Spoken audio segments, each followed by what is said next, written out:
question de Yitzhak. Bonsoir Rav, je pars en vacances. Dois-je vendre tout l'appartement? Alors, si vous partez en vacances maintenant, si vous étiez parti en vacances un mois avant Pessah, c'est-à-dire à partir de Pourri, vous n'étiez pas tour de la bdika. Vous n'êtes pas obligé de faire une bdika chez vous. Mais vous n'avez pas le droit de posséder du Hametz. Donc vous devez faire la vente ou le bitoul, on va voir. Mais puisque maintenant on est après Pessah, après Pourim, pardon, et donc vous êtes maintenant à 4 jours de Pourim, de Pessah, vous n'avez absolument pas le droit d'abandonner votre appartement comme ça, avec tout le Hametz. Vous devez faire l'abdika.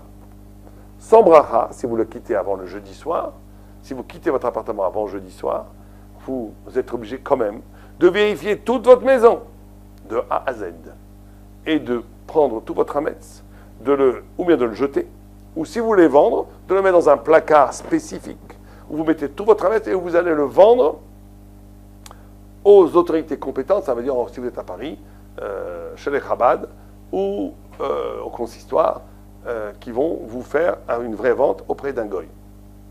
Mais c'est pas parce que vous quittez votre maison que vous avez le droit de laisser votre hametz. Comme je l'ai déjà dit, il y a deux interdictions tout à fait différentes. Il y a l'interdiction de manger du hametz et il y a l'interdiction de posséder du hametz. Donc même si j'ai une maison de campagne où je mets jamais les pieds, où j'y vais une fois par an à Soukot, et que j'ai du hametz dedans, il faut vendre le hametz, sinon, ou au moins faire bitoul, sinon c'est interdit. Vous avez transgressé une interdiction de la Torah de posséder du hametz pendant Pessah. Absolument interdit. Donc, encore une fois, faisons de l'ordre.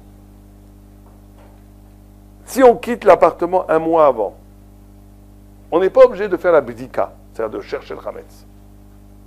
Mais on est obligé de se débarrasser de son hametz.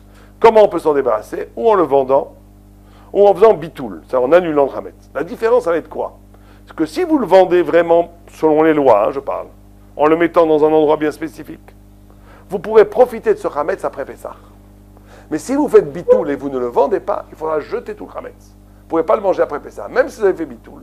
Et même si vous n'étiez pas dans votre maison pendant Pessah. Donc si vous voulez profiter du hametz après Pessah, il faut le vendre.